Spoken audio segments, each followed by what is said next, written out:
Good morning, everyone. Good morning, everyone. Great.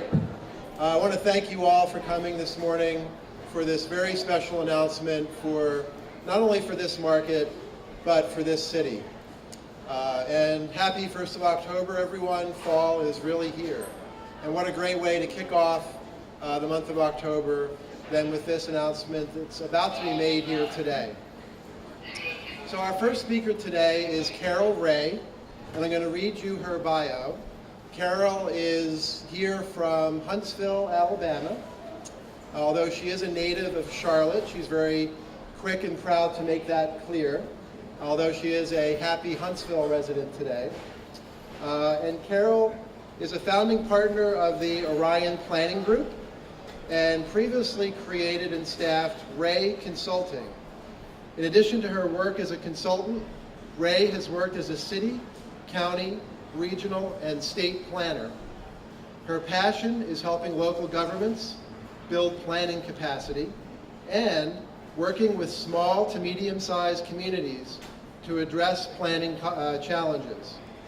She has a history of volunteer work that includes serving as a planning commissioner, on a historic foundation board, and in many leadership roles within the American Planning Association, of which she is president-elect. So please help me welcome Carol Ray.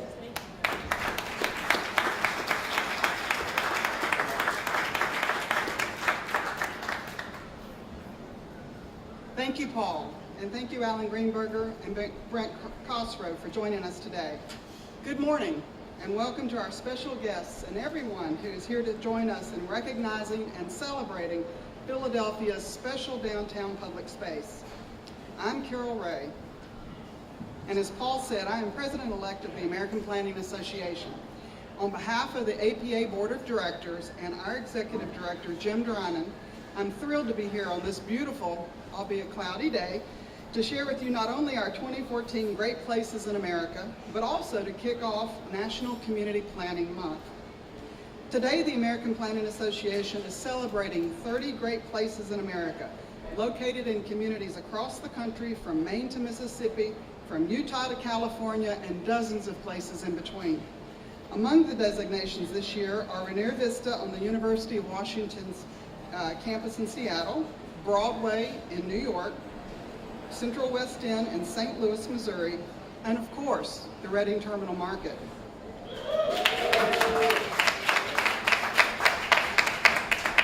Other great places throughout the country we were also recognizing this year include the Great Plains Trails Network in Lincoln, Nebraska, State Street in Santa Barbara, California, and La Alma Lincoln Park in Denver, Colorado.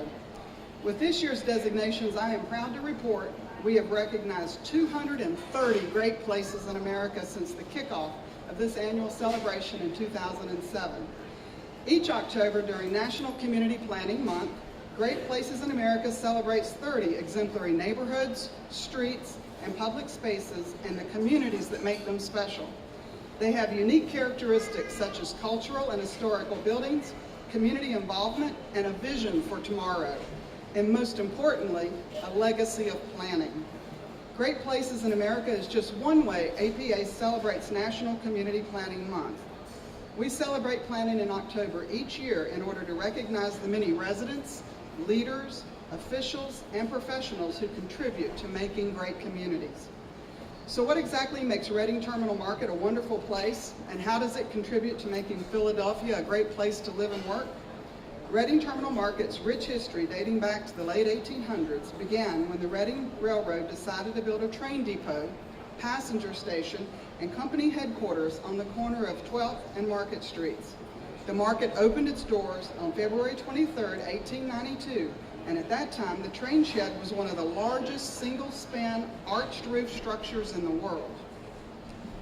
This market has remained an iconic part of the historical fabric of Philadelphia. In 1976, Reading Terminal and its train shed were designated a National Historic Landmark. In 1981, the Reading Company began to reinvest in the market by recruiting a dozen Amish vendors who experienced instant popularity amidst a reviving downtown. In 1990, the Reading Company sold the market to the Pennsylvania Convention Center Authority, who implemented a top-to-bottom historic rehabilitation of the market. Over 6 million residents and tourists visit this market each year. Vendor businesses are 100% locally owned, offer a diverse assortment of cultural cuisines, and represent the heart and soul of the Philadelphia region. The Reading Terminal Market, along with the community support for this fantastic public space, maintain the Reading Terminal Market that we know and love today. Public spaces are not only a way for communities to promote healthy lifestyles and celebrate cultural and social diversity, but they also generate economic activity and value to surrounding neighborhoods. It is not surprising to see Reading Terminal Market as a social hub for Center City and one of the most popular places downtown for dining, shopping, events, and of course, people watching. Now I'll turn it back over to Paul, as well as Alan and Brent, to tell us a bit more about why Reading Terminal Market is such a unique public space.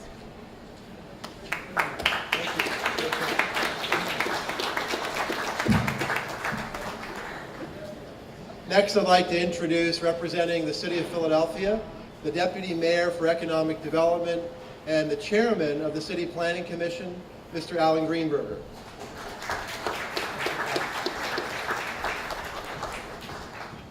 Good morning, everyone. Good morning, everyone. Come on, you gotta do this. Thank you very much. All right, we got that out of the way. Also, before I get started, I want to recognize the great councilman of the 1st District who's standing in the back, Mark Squilla. Give it a hand. Give him a hand. So, Paul, I'm obviously got my signals mixed up.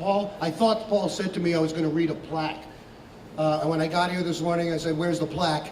And he said, "Like, what are you talking about? What plaque?" So I'm like totally winging this. Plus, got in from Chicago late last night with a bit of laryngitis. So, you know, not exactly the great start for a speaking engagement. But, you know, I moved here in 1974. My office, Mitchell Jurgala Architects, was a block away from here in a building that doesn't exist anymore.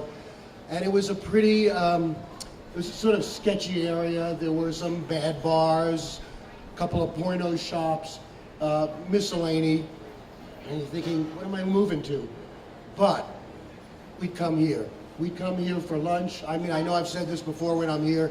Spataro's, there it is, Spataro's. 69-cent cream cheese and olive sandwiches. You know, 22-year-old can live on a lot of those things for a long time. They were great. And that they're still here is absolutely, I mean, just, they were here before and they'll be here after. I mean, it's just absolutely remarkable.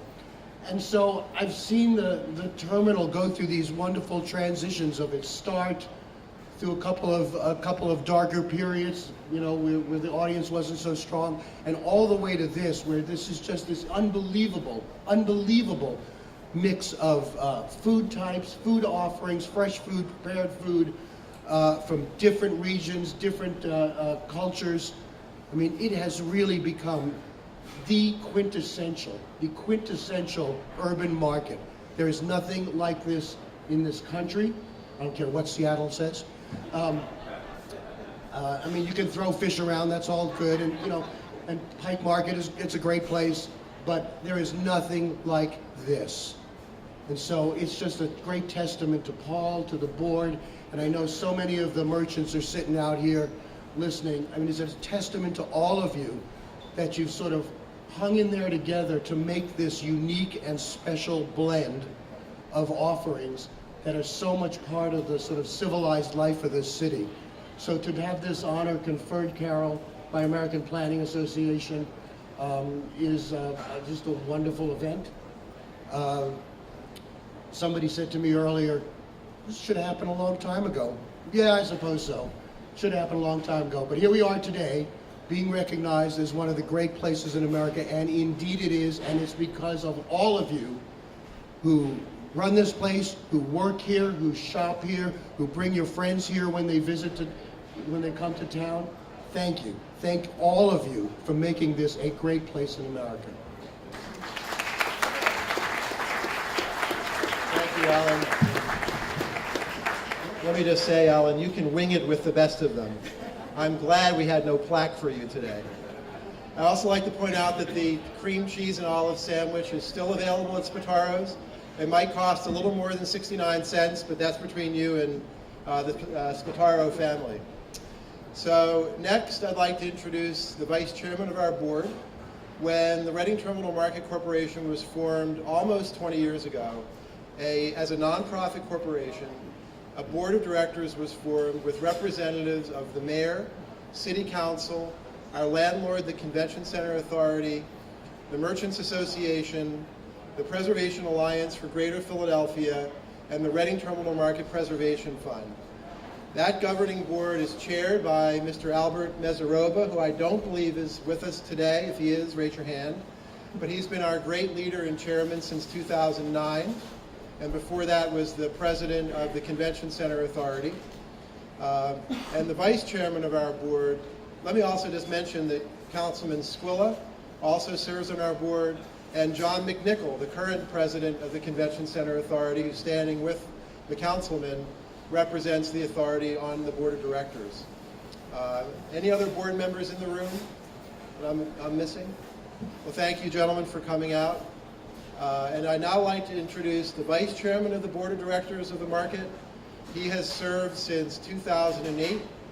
He succeeded Paul Madden, who I believe is standing to my right somewhere. I saw him. Who served in that capacity for 14 years prior to this next gentleman, our next speaker, taking that role. And so our vice chairman of the board is Brent Cosrow, and he will speak to you now. Brent?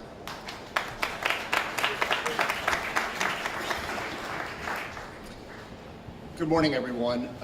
First of all, I want to begin by thanking the American Planning Association, by thanking Carol and her board. I also want to thank Deputy Mayor Greenberger for attending this morning and participating in this event.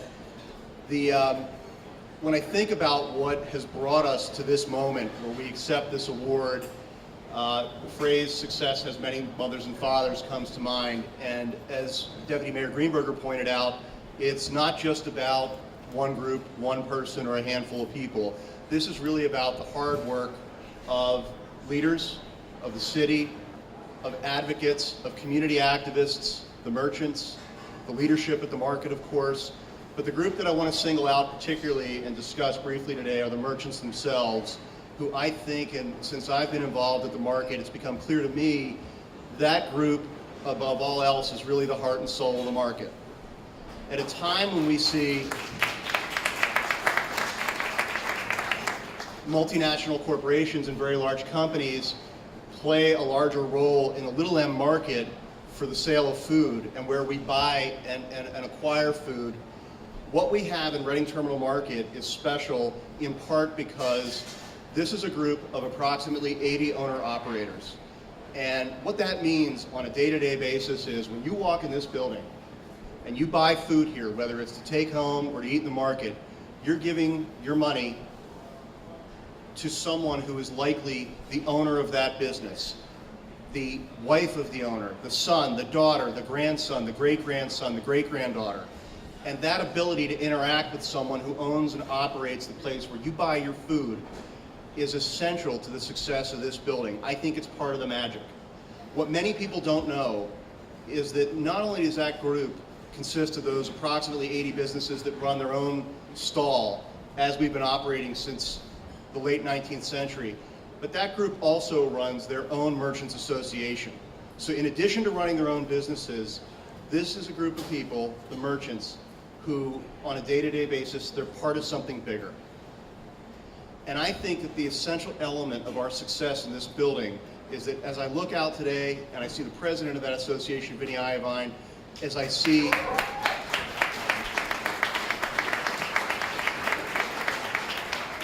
the members of my board, as I see a lot of faces who I've worked with in the last 8 years that I've been involved with the market, I see people who all share one incredibly great quality, which is they want to be a part of something bigger than just their stall, just my job as a vice chairman, just what they do in their day job. And that decision to commit to something bigger is what makes the customer experience in this building and brings over 6 million people per year into this building succeed. I think when we focus on that and we all remember that we're a part of something bigger, days like today, when we can all share in a moment with the American Planning Association, I think this could potentially be the first of many to come. It's been a great honor to be a part of this board and to work with the merchants. And I think that when we look ahead, we look at our mission statement, we look at our operating committee guidelines, and we think about how do we make this building and the merchants who sell the food more relevant to the day-to-day lives of ordinary Philadelphians. And as we move forward and we think about what today means in getting this award, how do we become more relevant to the lives of visitors? We're seeing more tourists come in. And obviously today is part of recognition of how we're more relevant to people who come to the city of Philadelphia to see not just our history, but now also to see and experience and taste the goods of the market. So as we go forward, those are the thoughts in our board's mind for certain. We are thrilled and honored to receive this accolade today from the American Planning Association. Thank you.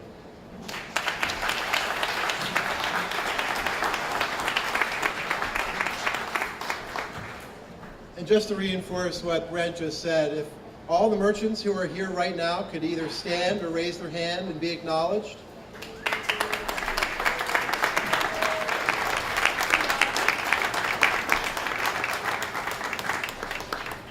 So, history, architecture, food, and people. I think those four things are at the core of why the American Planning Association has chosen to bestow this honor upon us today. But when I think about it, the greatest of those four is people. Because after all, people create history. People create architecture, and people create food. And without people, this would not be the place that it is today, as you would know if you were ever here after hours. Before 8 a.m., after 6 p.m., the magic of this place disappears because of the lack of people. But this got me to thinking about a time which Alan referred to not all that long ago, when no one would have thought about naming this place a great place in America. It was the late 1970s, and the market was 3/4 vacant, and it was literally falling apart. And it was on the verge of closure. And I thought to myself, well, didn't people care about the market then? But then I realized that the Reading Terminal Market is kind of a microcosm for the city of Philadelphia. Because in the late 1970s, Philadelphia was 1/4 vacant. We lost 25% of our population in that decade. 1/4 vacant, and the city was literally falling apart. So the market was a reflection of the city that it was part of. But it was people who brought the market back. People who advocated for its restoration in the 90s. People who came through our doors through the 80s and 90s when there were literally leaks in the ceiling and plastic sheeting and no heating or air conditioning. But people stood by us through that time. The people represented by the merchants, who then and now continue to serve the public. And the people represented by the public themselves, our customers, those who continue to stream through our doors day in, day out, 6 million strong every year, shopping at our stores, dining at our restaurants, and making this place the great place in America that it is today. So here we are today in a market that is fully occupied because of people, because of you. And the market is once again a great place, and Philadelphia is once again a great place. So with that, I would like to once again say a big thank you to the American Planning Association, to Carol, a big thank you to the people on the staff of the Reading Terminal Market for all that they do, not only to make this event possible, but to keep the trains running, so to speak, here every day. And to all of you for being here today and help us to celebrate, along with the city of Philadelphia, this great honor for the Reading Terminal Market. Now, after a little bit of Q&A, I would like to invite you all to stay and join us in the Rick Nichols room directly behind me for some pastries and coffee from Market Bakery and from Old City Coffee. Thank you very much, everyone.